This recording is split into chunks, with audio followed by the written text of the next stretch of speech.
Alright, thanks for joining me. We are back and we're continuing on.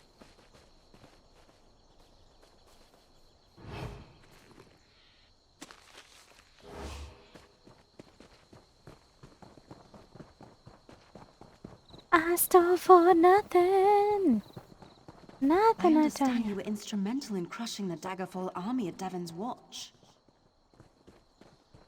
Yeah. Alright, let's go into the fort.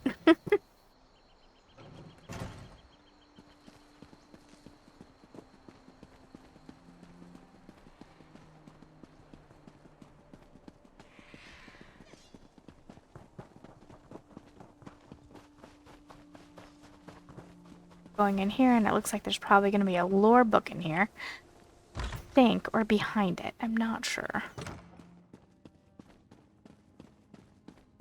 Wait just a second. Apparently there's a lore book somewhere around here that I want to look at. Huh?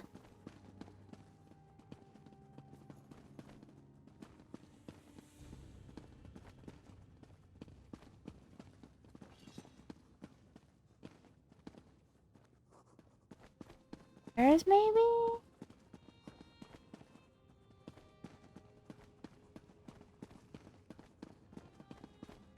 No. Downstairs.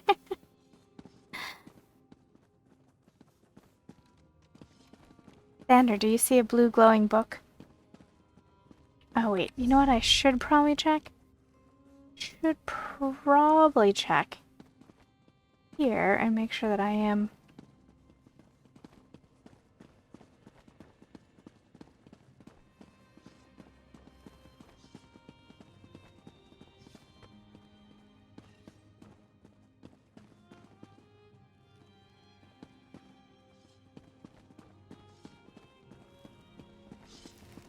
There it is.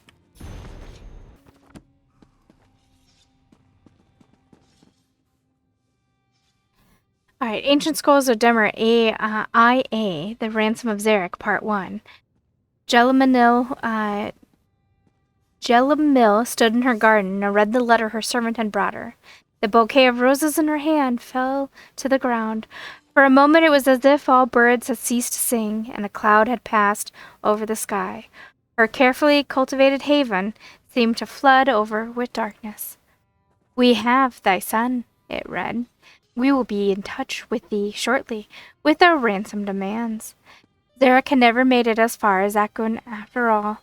One of the brigands on the road, orcs probably, or a cursed Dunmer, must have seen his well-appointed carriage and taken him hostage." She clutched at a post for support, wondering if her boy had been hurt. He was but a student, not the sort to fight against well-armed men, but had they beaten him? It was more than a mother's heart could bear. "Don't tell me they sent the ransom note so quickly," called a familiar voice, and a familiar face appeared through the hedge. It was Zarek. She hurried to embrace her boy, tears running down her face. "What happened?" she cried.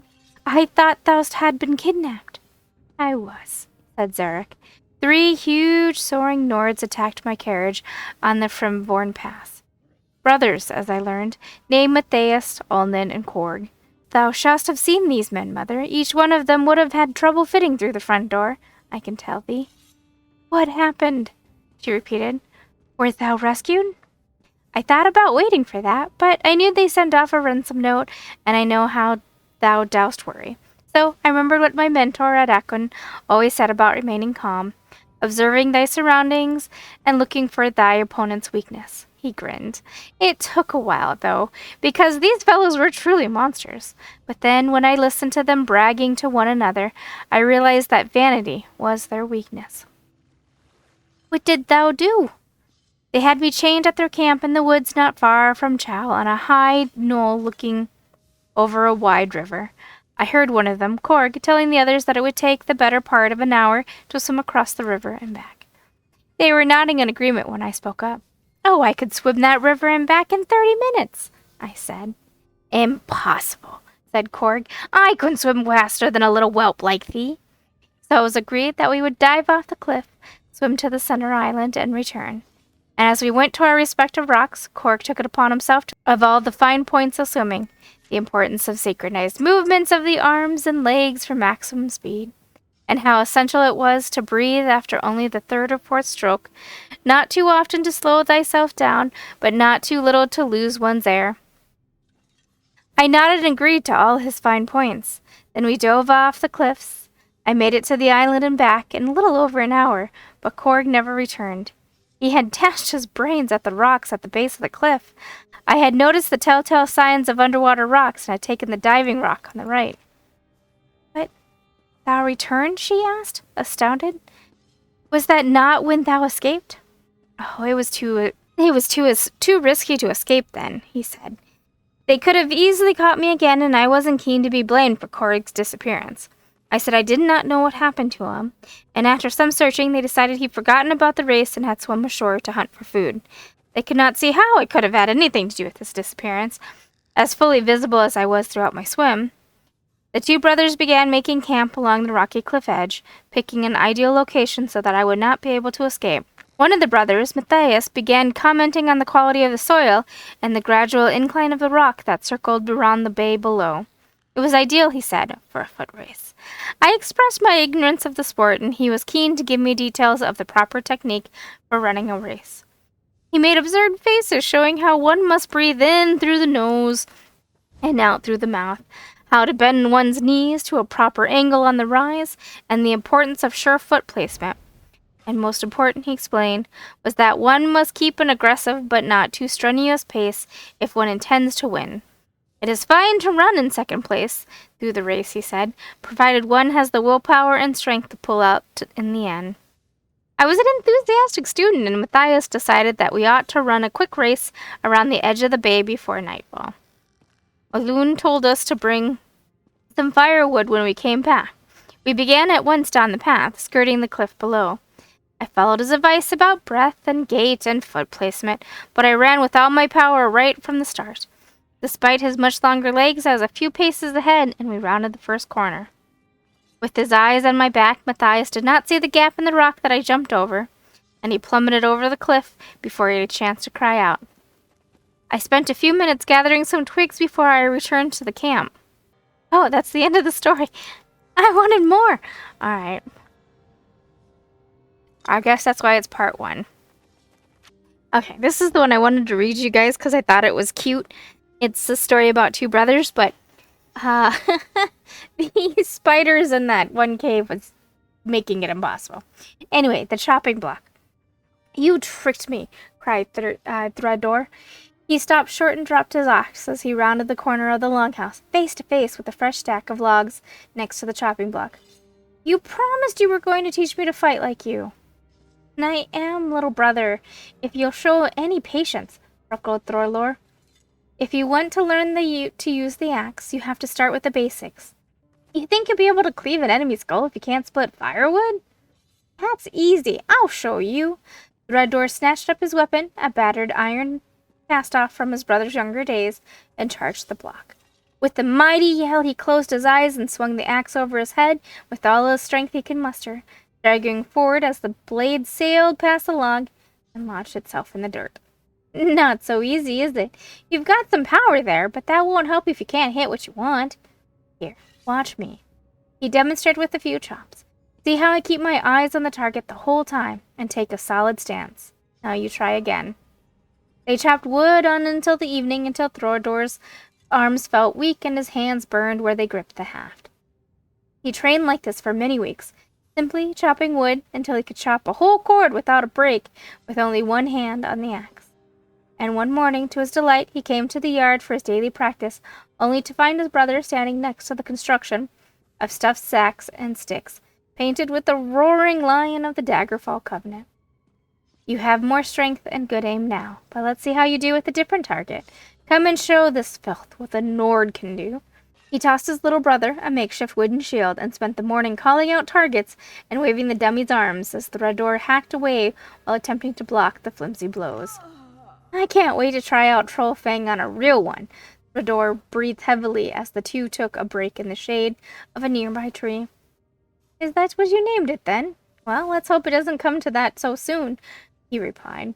You learned a lot, but you have a long way to go yet. We'll keep practicing, and before you know it, you'll be ready to answer to the call of battle. Wait, what's that? I think I hear it now. Theodore rolled his eyes. That's just Mother calling us in, he protested. Her wrath is worse than any Covenant soldier, he cried. Hurry, before she comes after us. Laughing, he traced his brother across the yard and into the house.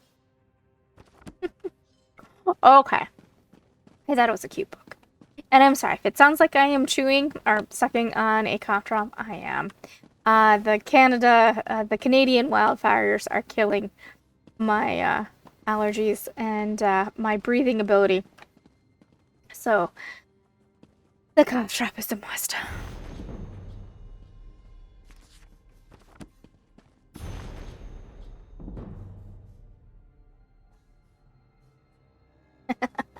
Alright, this one's pretty good.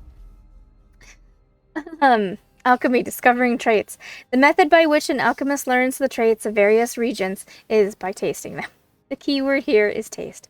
There is no need to consume more than a single portion of a region, even if you find it appealing. And based on what the Essential tells us, me about your visit to your father's wine cellar, you've already determined that common liquors do not possess alchemic traits, even if consumed in quantity. Tasting a region will reveal that ingredient's most obvious alchemic trait, but most have a secondary and a tertiary magical properties as well. Combining regions and observing the results will reveal these hidden traits, some of which can be quite astonishing. As you experiment, your skill at alchemy will increase, and it will become easier to recognize these traits and combine them effectively. You will also begin to notice that certain classes of regions feature common or even matching traits. For example, the traits of flowers tend to be beneficial, while those of fungus often detrimental. As you discovered last Morntis when, trying to finish all your homework at the last minute, you consumed 9 different kinds of fungus within a few minutes. That resulting projectile regurgitation was most impressive.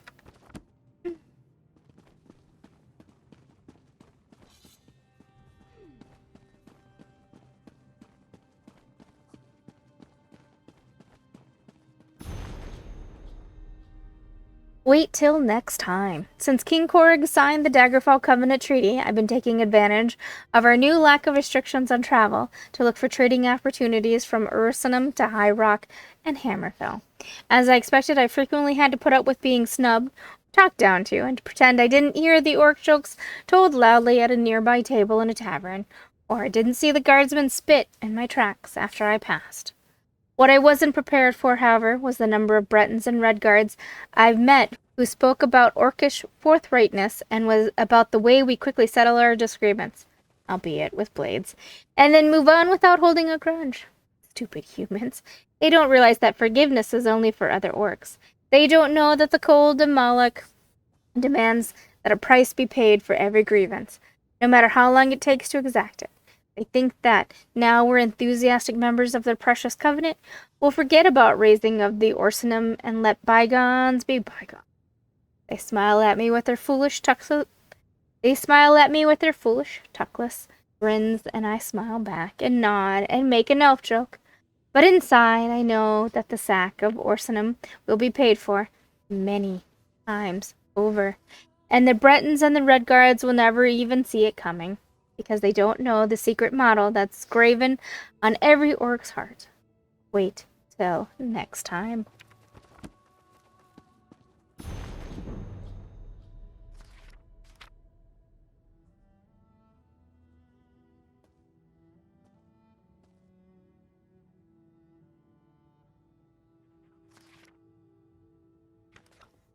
Isn't it? The Lich Lord of Gideon defeated, I made my way north, passing through Stormhold to say one last goodbye to the Hist and their people before leaving their bleak swamp. The very first night on southern Morrowind, I made camp in the great fungal forest. With fresh Nyx meat on my fire, I noticed something in the rocks and stones near my camp. Several large boulders stood distant, propped up by unknown hands that had to be many decades, if not centuries, before. The largest and nearest was the reason I write this. As a child, Father took me to the stables of Lord Oswella to pay our tribe's taxes and endure the stares of the prescribed. On the way there, we were caught in a great sandstorm and found shelter in a cave. Daughter, father spake, seek water in the cave, as I taught you. And with the, yes, father, I entered the cave. There was no water, but I did find something grand in a large open cavern deep under the stables. In the center were great stones with strange alien words carved on them. I felt like I could hear them calling to me. I reached out and touched the stone. It was then that a hand covered my mouth, muffled my scream, and cutting off my breath until I passed out. I woke up hours later to my father's face, his eyes drained of their usual joy.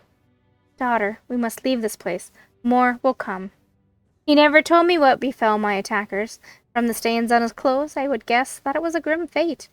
But father, what of these stones, these symbols? This is a place of blasphemy beset by demon worshippers.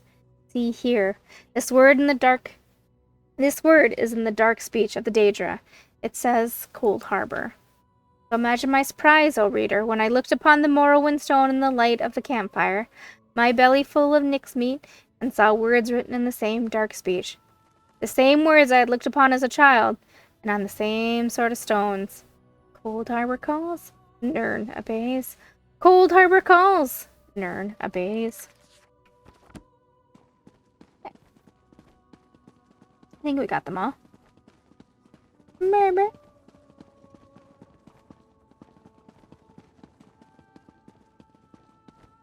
Hey guys, what are you training for? Serious business, huh? Serious? Very serious. Alright, nothing here.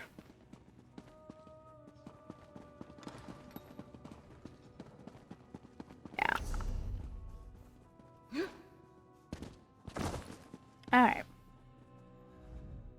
Well met, my fine Fillet. I am Captain Lowry, commander of the forces stationed at Fort Arrand. We're primarily a training outpost. I had to put the recruits on alert with all these Covenant troops nearby. What do you have there? Captain Holmes sent me to retrieve these plans from the enemy. When I returned, I found him dead. No. Dumak, take those fetches. Hjolm, my best officer, is dead, and these plans say Aknara is here. Of all the... We're not prepared for Aknara. Not even slightly, Traveler. Let's talk. These Swit assassins are stealthy and dangerous. They'll probably be practically invisible with all the places to hide in here. We need to shed some light on this situation. I have just the thing. Blinding light flasks. Where can I get some? The flasks are upstairs. Use them near the walls of the fort. I expect the killers will be lurking there. Strikes from Shadows is leading a group of our more experienced troops. Meet up with him at the tower to the east when you're done. Any assassins I find, I'll kill. Fillet, you'll find the flasks of blinding light upstairs. Use them to reveal the assassin infiltrators. Put an end to their plans. What can you tell me about the fort? Fort Arrand was built a long time ago, atop a set of Daedric ruins. I think the ruins were a prison for some fetching Daedra. Bevek, who can keep track of all that ancient lore? The fort is out of the way, so we use it to train troops. Do you know about Aknara? A few years back, a fetching big Aldmeri army invaded Hammerfell. They sacked a town and established some fortifications. They sent messages home, and the elves sent a shipload of reinforcements. The Red Guards were quaking in their boots. Did the reinforcements arrive? Not as such, Fillet. The Dominion made a mistake, you see. They took captives from a Red Guard ship they managed to get offshore from their new holdings. That night, one of the Red Guards broke free and murdered every lost elf aboard. Aknora? That's what they say, Fillet. Over the next few days, a bunch of Aldmeri troops in the fort disappeared. A Red Guard army rolled up to the fort, but didn't attack. It just sat there, stopping the Aldmeri from escaping Aknara's venom. Sounds like fun. Okay, we gotta grab...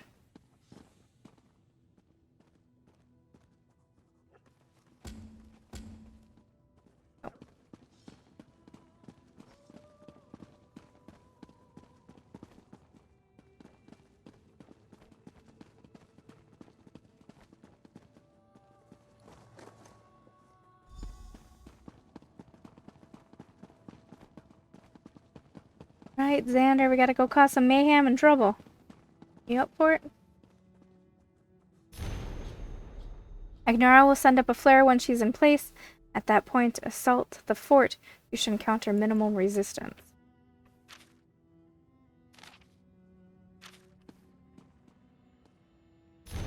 Your job as support, Agnara and her team will approach from the east. Assign some of our men to cover the infiltration team. Agnara is the best, but she still needs support.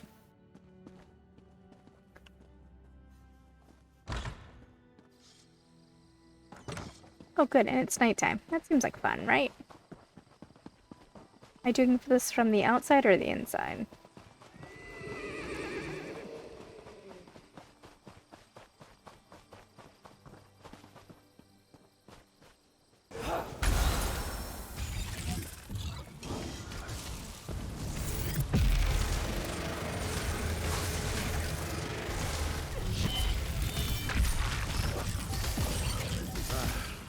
Losing Vita here.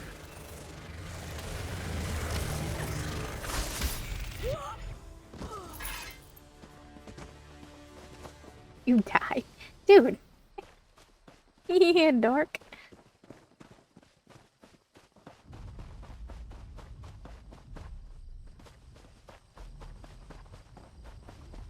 Not supposed to walk into the arrows. You're supposed to move away from the arrows.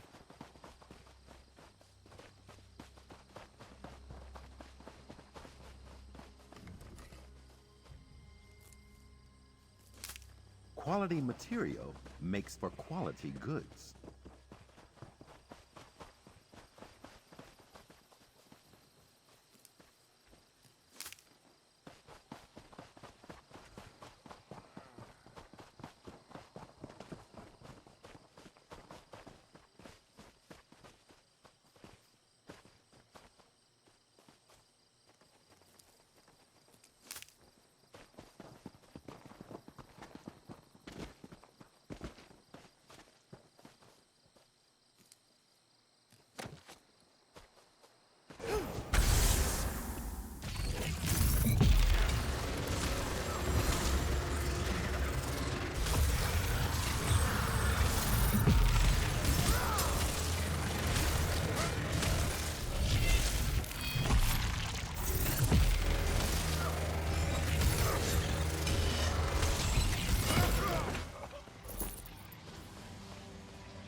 Much to learn from that one.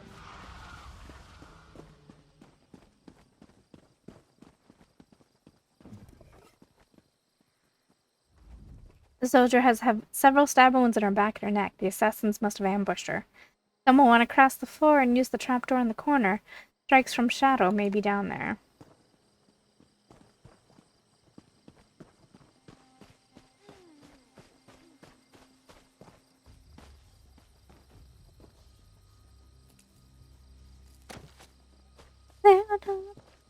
I don't think they're sleeping.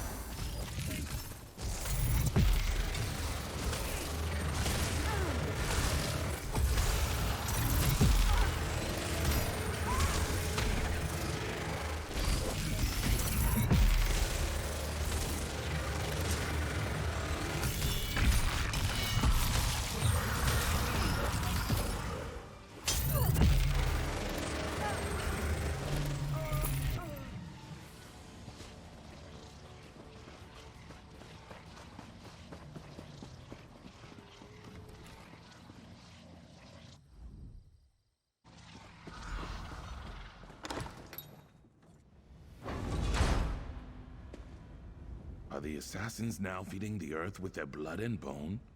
Don't worry, they're dead now. Were you attacked upstairs? I was ambushed. Warm-blood assassins do that. They hoped I wouldn't reach these tunnels and discover the roots of Agnara's plan. They died with that hope unfulfilled. What is she planning? You'll notice many Covenant troops about. I'd bet my birth mud she's opened the reinforced cap that sealed these tunnels. Clearly, she plans to lead an army into the fort from below. How do we stop an army? Long ago, this place was built to imprison Daedra. See that floor plate below the door you came through? There are 5 of those. When they're all active, a barrier will rise and imprison those within. Won't we be trapped inside? Well, There's an exit to the surface behind the final plate. I activated the first one. Activate 3 more on the way to the last chamber. Then meet me by the final plate. Okay. Well, I will go work on that.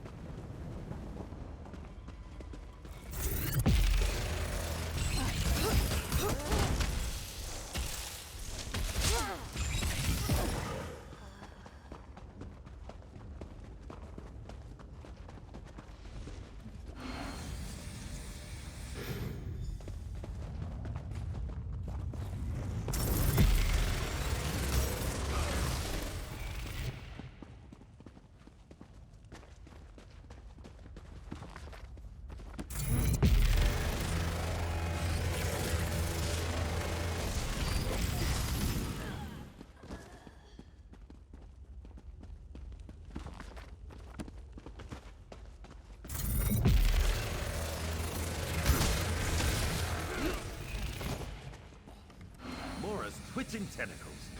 I'm glad that's done.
Aknara ambushed us.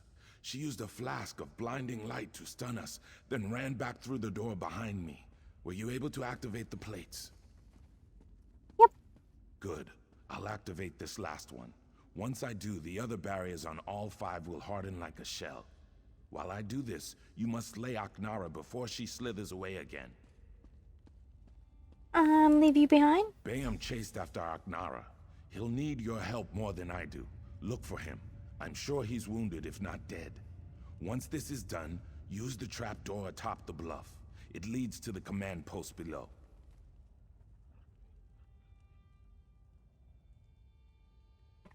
Goodbye.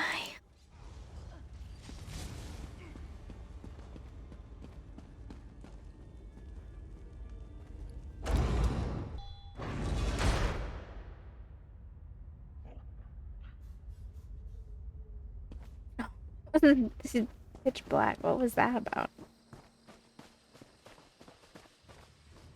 Body. I'm feeling hostility.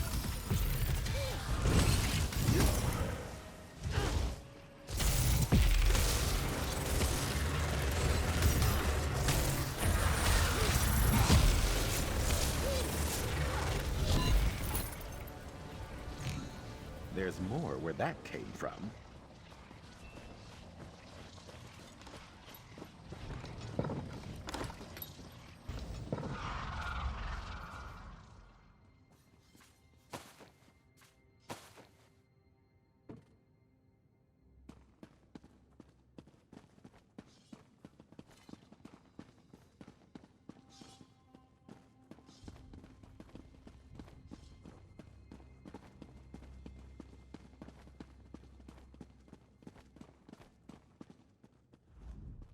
Have you dispatched Aknara? That piece of Enchao? They're dead. Ha! My fine Fylar. Well done. I'll see your name is not forgotten. Aknara, however, will be forgotten. The Dunmer reshape history to serve their needs. I'll remove any mention of her actions here, and I'll purge all records of that vile assassin. Okay. Captain Bjorn lost his life bravely defending the fort from that Covenant scum. He cut down a score of them, but eventually succumbed to his wounds. That magnificent fetcher will be missed. Goodbye. Alright.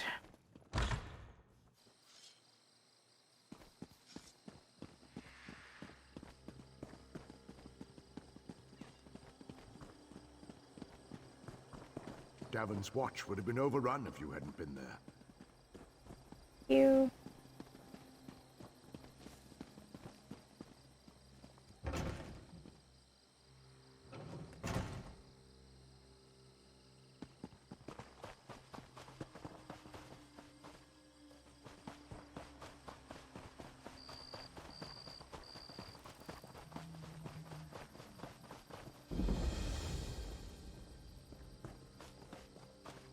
I'll play with that. I'm gonna move on.